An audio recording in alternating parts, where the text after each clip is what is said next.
അസ്സലാമു അലൈക്കും വറഹ്മത്തുള്ളാഹി വബറകാതുഹു. ഖുർആൻ പ്രഭാതം 28. അൽഹംദുലില്ലാഹി റബ്ബിൽ ആലമീൻ വസ്സലാത്തു വസ്സലാമു അലാ റസൂലിഹിൽ അമീൻ വഅലാ ആലിഹി വസ്വഹ്ബിഹി അജ്മഈൻ. അമ്മാ ബഅദ്. ബിസ്മില്ലാഹിർ റഹ്മാനിർ റഹീം. تبت يدا أبي لهب وتب ما أغنى عنه ماله وما كسب سيصلى نارا ذات لهب وامرأته حمالة الحطب في جيدها حبل من مسد. صدق الله مولانا العظيم. പ്രിയപ്പെട്ട കൂട്ടുകാരെ, സൂറത്തുൽ മസദിന്റെ പശ്ചാത്തലമാണ് ഇന്നലെ നാം വിശദീകരിച്ചിട്ടുള്ളത്. അതിന്റെ നേരെ ഒരർത്ഥതലവും. ഇന്നു മുതൽ നാം അതിന്റെ വിശദീകരണത്തിലേക്ക് പ്രവേശിക്കുകയാണ്. ഒന്നാമത്തെ ആയത്ത് തബ്ബത് യദാ അബീ ലഹബിൻ വതബ്ബ്. അബൂലഹബിന്റെ രണ്ട് കൈകളും നശിച്ചു പോവട്ടെ. വതബ്ബ് എന്നല്ല, അവൻ തന്നെ നശിച്ചു പോവട്ടെ. മാ അഗ്നാ അൻഹു മാലുഹു വമാ കസബ്. എന്റെ നാശം അവന് വന്നണയുമ്പോൾ അവൻ അധ്വാനിച്ചുണ്ടാക്കിയ സമ്പത്തോ അതുപോലെ തന്നെ അവന്റെ മക്കളോ അവൻ ഉപകരിക്കുകയില്ല. അവന്റെ സമ്പത്തോ അവൻ അധ്വാനിച്ചുണ്ടാക്കിയ മക്കളോ അവൻ ഉപകരിക്കുകയില്ല. ഒന്നാമത്തെ ആയത്തിനെ കുറിച്ച് ചർച്ച ചെയ്യുമ്പോൾ ഇവിടെ നമുക്ക് കാണാൻ കഴിയുന്ന ഒരു പ്രത്യേകത,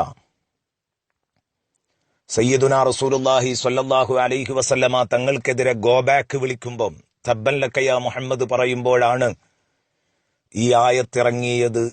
അബൂലഹബിന് മറുപടിയായിട്ടാണ് എന്ന് ഇന്നലെ നാം കേട്ടുകഴിഞ്ഞു.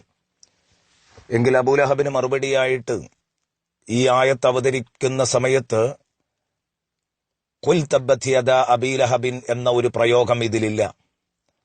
അതേസമയം അള്ളാഹുവിനെ കുറിച്ച് പല ദൈവങ്ങളുണ്ടെന്നും പല ഇലാഹുകളുണ്ടെന്നും അല്ലെങ്കിൽ അള്ളാഹുവിന് കീഴിൽ കുട്ടി ദൈവങ്ങളുണ്ടെന്നും ഇങ്ങനെ തുടങ്ങിയിട്ട് അള്ളാഹുവിനെ ജഡവൽക്കരിക്കുകയുമൊക്കെ ചെയ്തുകൊണ്ടിരുന്ന ഒരു സമൂഹത്തിന് ഇലാഹി സങ്കല്പത്തിലുള്ള മുഴുവൻ അബദ്ധവിശ്വാസങ്ങളെയും തിരുത്താൻ വേണ്ടി അള്ളാഹു റബ്ബുൽ ഇസ്സത്ത് നബി സല്ലല്ലാഹു അലൈഹി വസല്ലമ തങ്ങൾക്ക് കൽപ്പന നൽകുമ്പോൾ അവിടെ ഖുൽ ഹുവല്ലാഹു അഹദ്, നബിയെ തങ്ങൾ പറയണം അള്ളാഹു ഏകനാണ്.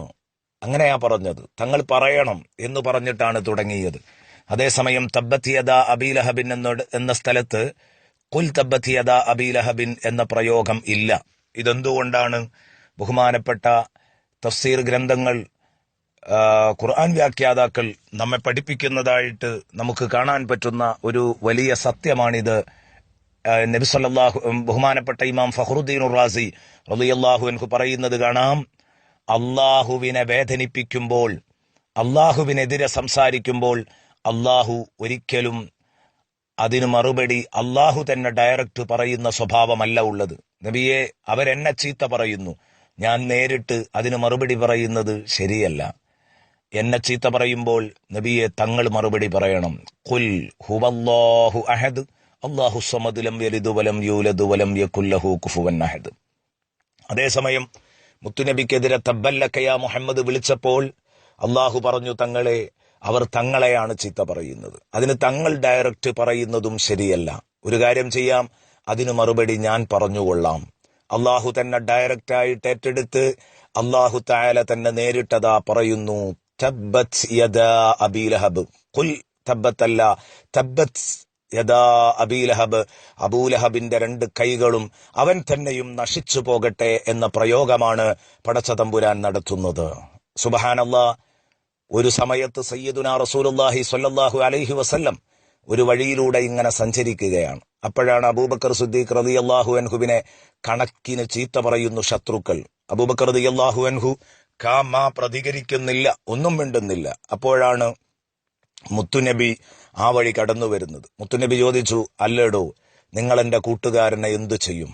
നിങ്ങൾ എന്താണ് എന്റെ കൂട്ടുകാരനെ ചെയ്യുക എന്ന് ചോദിച്ച് ഹബീബായ റസൂലുള്ളാഹി സ്വല്ലല്ലാഹു അലൈഹി വസല്ലമ തങ്ങൾ അതിലിടപെടുകയും അവർക്ക് മറുപടി പറയുകയും ചെയ്തപ്പോൾ അബൂബക്കർ റളിയല്ലാഹു അൻഹുവും മറുപടി പറയാൻ ഒരുങ്ങി. അതോടുകൂടെ നബി സല്ലല്ലാഹു അലൈഹി വസല്ലം പിന്നോട്ട് മാറി.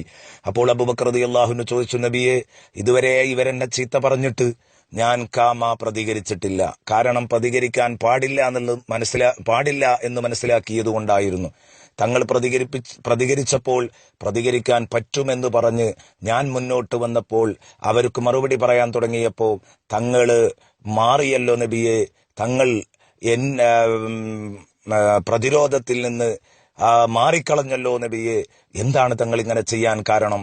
ഉടനെ തന്നെ റസൂലുള്ളാഹി പറഞ്ഞു, അബൂബക്കറെ, ഒരു കാര്യം മനസ്സിലാക്കണം, നിന്റെ വിഷമം നിനക്ക് വിഷമമായതോടുകൂടെ അള്ളാഹു പറഞ്ഞു, നബിയെ, തങ്ങൾ പിന്മാറണം.